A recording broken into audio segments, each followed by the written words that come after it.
August 1916. The Somme. Private Robert Graves of the Royal Welch Fusiliers is crouched in a trench when he sees something that makes his blood run cold. Across no man's land, Canadian soldiers are throwing away their rifles. Not dropping them in panic, not losing them in the chaos, deliberately discarding them and scrambling to pick up Lee-Enfields from dead British soldiers. These men are abandoning the Ross rifle, a weapon their own government insisted was superior to anything the British could manufacture. A rifle that, on paper, was longer-ranged, more accurate, and more modern than the venerable Lee-Enfield. But in the mud and blood of the Western Front, the Ross had become something else entirely. A death sentence. This is the story of how one of the most technically advanced rifles of its era became one of the greatest military disasters of World War I. A story of national pride, political corruption, corporate greed, and the soldiers who paid the price with their lives. This rifle was supposed to win the war. Instead, it almost lost it. To understand the Ross rifle disaster, we need to go back to 1896, when a Scottish nobleman named Sir Charles Ross arrived in Canada with a dream and a prototype. Charles Ross was no ordinary aristocrat. He was a genuinely talented firearms designer who had studied under some of Europe's best gunsmiths. His vision was simple but ambitious: create a rifle so accurate, so well made, that it would outperform every military rifle in existence. And on the target range, it did exactly that. The Ross rifle used a straight pull bolt action. You pulled the bolt straight back and pushed it forward, rather than lifting and turning like the Lee-Enfield. This made it faster to operate. Theoretically.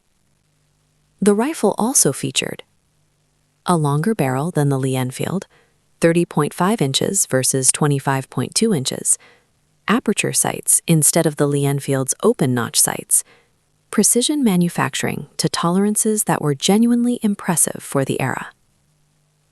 At 600 yards on a calm day at a shooting range, the Ross could outshoot a Lee-Enfield consistently. Competition shooters loved it. The Canadian military was convinced they'd found their wonder weapon. In 1902, the Canadian government adopted the Ross as its official service rifle, snubbing the British-made Lee-Enfield. This wasn't just about ballistics. This was about Canadian independence. Canada in the early 1900s was flexing its muscles as a growing nation. The government wanted a distinctly Canadian rifle, manufactured in Canada, symbolizing the country's industrial capability and independence from Britain. Sir Charles Ross promised them exactly that, and he had powerful political connections to make it happen. The Ross Rifle Company factory in Quebec City became a source of national pride. Canadian politicians boasted about their homegrown weapon. Sir Sam Hughes, Canada's Minister of Militia and Defence, became the Ross rifle's most vocal champion. Hughes had significant financial interests in the rifle's success, a massive conflict of interest that would have devastating consequences.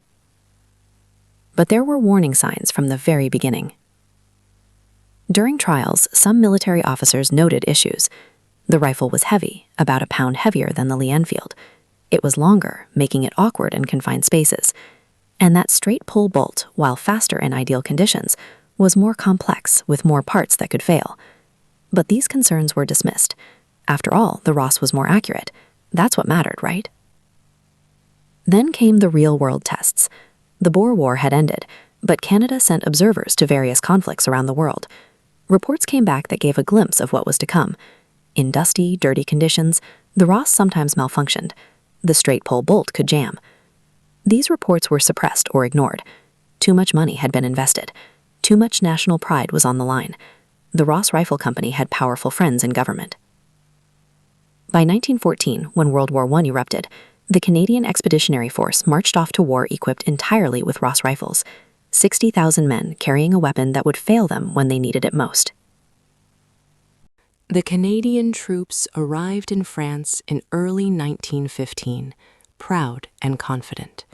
They were well-trained, well-equipped, and carrying what they'd been told was the finest rifle in the world. The Western Front was about to teach them a terrible lesson. The Second Battle of Ypres. April 1915, the Second Battle of Ypres. This was where the Canadians made their stand and earned their reputation as elite fighters. It was also where the Ross rifle revealed its fatal flaws. The conditions were unlike anything Charles Ross had ever imagined when designing his precision target rifle. Mud. Not just mud, liquid clay that got into everything. Soldiers fought in trenches that were essentially open sewers, filled with water, rats, decomposing bodies, and human waste. And then the Germans released chlorine gas.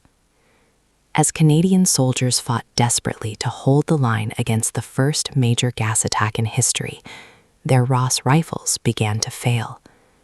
The straight-pull bolt, with its complex mechanism and tight tolerances, couldn't handle the mud and crud of trench warfare. Soldiers would fire a few rounds, and the bolt would seize. They'd pull with all their strength, and it wouldn't budge. In the middle of a German attack, with enemies advancing through gas and artillery fire, Canadian soldiers found themselves holding expensive clubs. Private Donald Fraser of the 31st Battalion later wrote, "The Ross rifle was the subject of much discussion and a vast amount of profanity. It was too long, too heavy, and most important of all, absolutely unsuited for trench warfare." Men died trying to clear jammed bolts while Germans charged their positions. The technical breakdown. So what exactly was going wrong? The Ross rifle's problems came down to several technical issues. First, tight tolerances. The Ross was manufactured to extremely tight tolerances, which sounds good, but in combat conditions, it was disastrous. The Lee-Enfield had looser tolerances, which meant parts could get dirty and still function. The Ross's precision fit meant that even small amounts of mud or fouling would cause parts to bind. Think of it this way. A luxury sports car performs beautifully on a clean track, but breaks down on a dirt road. The Lee-Enfield was a pickup truck, less refined, but it kept running no matter what you threw at it. Second, the straight pull bolt. The straight pull bolt was mechanically complex, using a spiral cam track to lock the bolt. It had more parts and more points of failure than the Lee-Enfield's simpler turn bolt action. In pristine conditions, it was faster. In mud, it was a liability. Third, the bayonet problem. When you mounted the Ross's long bayonet, the rifle became over 6 feet long. In a trench that might be only 3 feet wide, this was absurd. Men couldn't maneuver. They couldn't turn around without hitting the trench walls or other soldiers. Fourth, the fatal design flaw. And then there was the most terrifying problem of all. The bolt could be reassembled incorrectly after cleaning. If a soldier put the bolt back together the wrong way, and it was disturbingly easy to do, the rifle would still fire. Once. Then the bolt would blow backward out of the receiver directly into the soldier's face. Multiple Canadian soldiers died or were horrifically injured because of this design flaw. Imagine firing your rifle and having several pounds of steel explode backward into your skull at hundreds of miles per hour. Soldiers' desperate solutions. Canadian soldiers, practical men facing daily, came up with their own solution. They ditched the Ross whenever possible. After battles, Canadians would scour the field for Lee-Enfields dropped by wounded or dead British soldiers. They'd hide these British rifles from their own officers, swapping them back for Ross rifles during inspections. Some units had unofficial Lee-Enfield procurement teams who would trade with British units, Canadian bacon and tobacco for British rifles. Private William Breckinridge wrote home, "We would rather go into action with a club than with the Ross rifle." Officers noticed, but often turned a blind eye. They knew the truth, even if the generals and politicians refused to admit it. Mount Sorel, June 1916, the Battle of Mount Sorel. German artillery hit Canadian positions with unprecedented fury, burying men alive, destroying trenches, and coating every surface with dirt and debris. When the barrage lifted and German infantry attacked, the surviving Canadians tried to fight back. Rifle after rifle jammed. Entire sections found themselves defenseless, desperately trying to clear mud-clogged bolts while Germans closed in. The Canadians fought with extraordinary courage, men resorting to bayonets, clubs, and bare hands when their rifles failed. They held their positions through sheer determination, but the casualties were horrific. And through it all, British units on either flank, armed with Lee-Enfields, kept firing. The breaking point. After Mount Sorrel, Canadian soldiers had had enough. Entire battalions refused to carry the Ross into battle. Mutiny was in the air. Officers who had previously defended the rifle began writing scathing reports. Lieutenant General Julian Byng, commanding the Canadian Corps, finally put his foot down. The Ross rifle was finished. In August 1916, the entire Canadian Corps was re-equipped with Lee-Enfields over the course of just a few days. Back in Canada, Sir Sam Hughes fought the decision bitterly. He accused British officers of sabotaging the Ross. He claimed soldiers were using the wrong ammunition or failing to maintain their weapons properly. He blamed everyone except the rifle itself. But the decision was made. Over 300,000 Ross rifles were pulled from frontline service. The disaster was over, but the damage was done. The Ross rifle didn't end with its removal from the Western Front. Its story continued in unexpected ways, revealing both the politics behind military procurement and some surprising redemption. The cover-up. The Canadian government, deeply embarrassed, tried to suppress the full extent of the disaster. Official reports were sanitized. The financial connections between politicians and the Ross Rifle Company were downplayed. Sir Sam Hughes was eventually forced to resign in 1916, but not before doing tremendous damage. The question everyone asked was simple. How did this happen? How did an obviously flawed weapon make it to the front lines? The answers were uncomfortable. Financial corruption. Government officials had investments in the Ross Rifle Company. National pride. Admitting the rifle was inferior meant admitting Canadian manufacturing couldn't compete. Confirmation bias. Early target shooting successes were treated as proof of battlefield capability. Suppression of dissent. Officers who criticized the rifle were ignored or punished. It was a systemic failure at every level of military and political leadership. Casualties. Exactly how many Canadian soldiers died because of Ross rifle failures will never be known. The deaths weren't direct. No official report says killed because rifle jammed. That soldiers pinned down by jammed weapons, soldiers unable to defend themselves during attacks, soldiers killed while trying to clear malfunctions. These deaths happened. Conservative estimates suggest hundreds of unnecessary casualties. Some historians argue for thousands when you include the wounded and captured who might have defended themselves with functioning weapons. Every single one was preventable. Unexpected redemption. Here's where the story takes an interesting turn. Remember how the Ross was incredibly accurate on the range? That didn't go away. When Canadian and British snipers needed precision rifles, they turned to the Ross. In the controlled conditions of a sniper hide, with careful maintenance and prepared ammunition, the Ross's accuracy shone. Snipers weren't rapid-firing, weren't operating in mud-filled trenches, and could meticulously maintain their weapons. Francis Pegamagabow, the most effective sniper in Canadian military history, with 378 confirmed kills, used a Ross rifle. So did many other successful Allied snipers. The Ross found its niche, a specialized weapon for specialized conditions. It should never have been a standard infantry rifle, but as a sniper rifle, it excelled. Thousands of Ross rifles were also converted for use in training, where their accuracy and safety, in clean, controlled conditions, made them valuable. Others were sold to the British Home Guard during World War II, where they served adequately in a defensive role that never materialized. The lessons ignored. You'd think the Ross rifle disaster would have taught military establishments around the world some important lessons.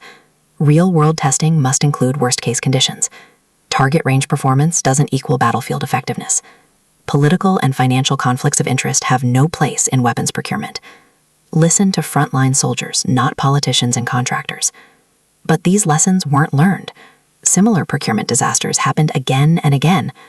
The M16 in early Vietnam, the SA-80 in British service. Each time the same pattern. Political pressure, ignored warnings, soldiers paying the price. Charles Ross's later years. Sir Charles Ross himself became a tragic figure. His reputation was destroyed. The rifle that bore his name became synonymous with failure. He retreated from public life. His fortune diminished, his legacy in ruins. He died in 1942, having lived to see his rifles used by both world wars, but remembered primarily for their failure. It's worth noting that Ross himself wasn't corrupt. He genuinely believed in his design. He just couldn't admit when real-world evidence contradicted his theories. His fatal flaw was pride, and Canadian soldiers paid for it in blood. The Ross rifle disaster is a stark reminder that in war, technical specifications on paper mean nothing if a weapon can't function when lives are on the line. The Ross was longer ranged, more accurate, and more precisely manufactured than the Lee Enfield. On every measurable technical specification, it was superior. Except the only specification that mattered: reliability under combat conditions. The Lee Enfield, by contrast, was a masterpiece of practical design. It was crude by comparison, less accurate, less modern-looking, but it worked. In mud, in sand, in rain, in snow, after being dropped, after being used as a club, after being buried and dug up. It worked. British soldiers called it the weapon that won the war, and they weren't wrong. The Canadian soldiers who fought with the Ross rifle were let down by their own government, by corporate greed, by political vanity. They deserved better. They went to war trusting that their nation had equipped them with the best tools available, and instead, they got a liability that put their lives at risk. But those same soldiers, through courage and determination, overcame their equipment's failures and fought with distinction. The Canadian Corps became one of the most effective fighting forces on the Western Front, not because of their rifles, but despite them. Today, Ross rifles are collector's items. Ironically, their scarcity and historical infamy make them valuable. Shooters still prize them for their accuracy in controlled conditions, and military historians study them as a case study in procurement failure. The Ross rifle almost lost World War I for the Canadians, but the men who carried it, who fought with jammed weapons, who desperately scavenged for Lee Enfields, who charged into machine gun fire with malfunctioning rifles, those men won despite everything working against them. That's not a story about a rifle. That's a story about the courage of soldiers betrayed by the very people who sent them to war. The Ross rifle was supposed to be Canada's pride. Instead, it became a lesson that national vanity, political corruption, and corporate interest should never, ever determine what weapon a soldier carries into battle.